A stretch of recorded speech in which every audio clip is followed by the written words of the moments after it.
This is it. As far as I'm concerned, that is the best krig loadout. Let me walk you through it.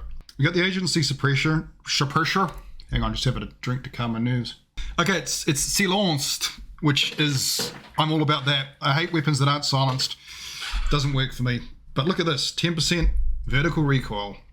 Sweet. We got the classic reg dot because what COD Mobile does now is they introduce guns with terrible iron sights, so you drop hundreds of dollars to get the legendary or mythic version. So we've got to put a red dot on. That's okay. In fact, that just reminds me, let's change that to, I had to grind for this blue dot.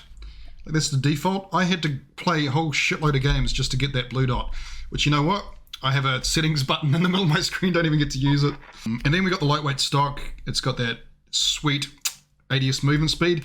Some might say it's a bit much for your Uncle Hissing, but this is great.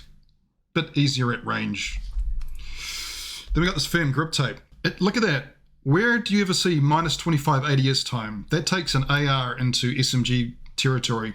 We got this hip flinch here, so you know I can camp on a head glitch and they won't stitch me off. It does have sprint to fire delay, so you could chuck on that there. The Russell, to be honest, I didn't notice this sprint to fire delay, and the fast extender mag. That's 40 bullets there in a reload time buff. I find they say, you know, for S&D you could maybe go with a 30 base, so in which case what you saw in my video yesterday, I had the striker foregrip on, or actually you could even put on the BO, like that soccer player in my thumbnail, the BO foregrip. Massive recoil buff. But this here, I did try this is 50 bullets, but no, not that one. This is 50 bullets here, but it's the ADS. You're still on the green on the ADS, but yeah, for S&D, I don't need 50, so that right there, that's the best loadout. And in fact, you can see I've got it here. This is the same loadout, exactly the same loadout. So this is my rushing loadout. That's why it's got lightweight on and hardwire. This is my sneaky snake one. This is she was the one shooting them in the back because I got the heartbeat monitor. I haven't used that in a long time, but you know, just thought I'd try something different. This is a bit more my style. Slow it down a bit. Be a sneaky snake. I got the ghost on in this krig here, but this is my respawn stuff. Anything instead of optic.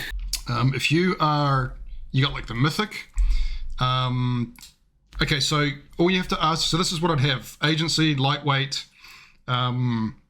Russell, no, actually firm grip tape, but Russell's okay as well. And then that's 50 bullets because it's a respawn one. I would put on, if you want movement, if you're a rushing and sliding player, put on the striker.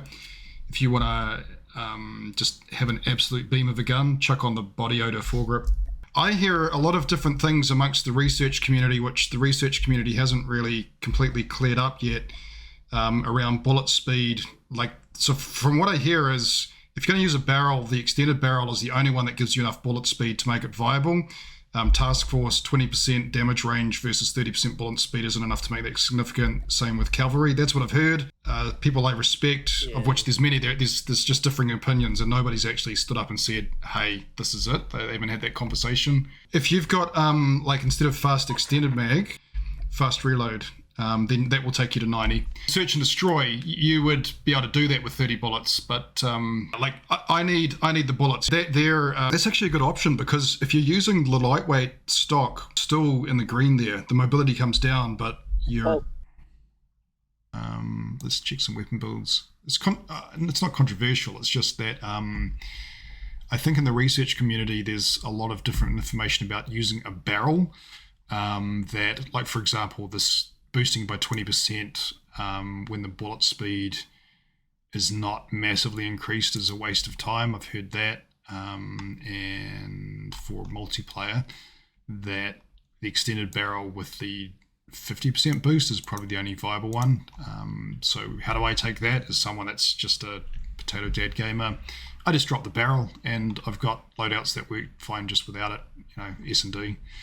Most of the time, you're not going to be long range, because if you are, the sniper will blast your brains out before you see it. And the mags, actually, I prefer the fast mags, personally. The benefits of the The fast mag A, or it's not called that, but the one that gives you 40 bullets is just amazing. And sights without the red dot, we're able to increase weapon mobility. Oh yeah, so this is what I was exploring with that video that didn't even get 69 likes, because you can get used to the iron sight if you're just playing with the mindset of this is a close quarters gun. It's fine, but if you're trying to beam people off of head glitches, you need the red dot.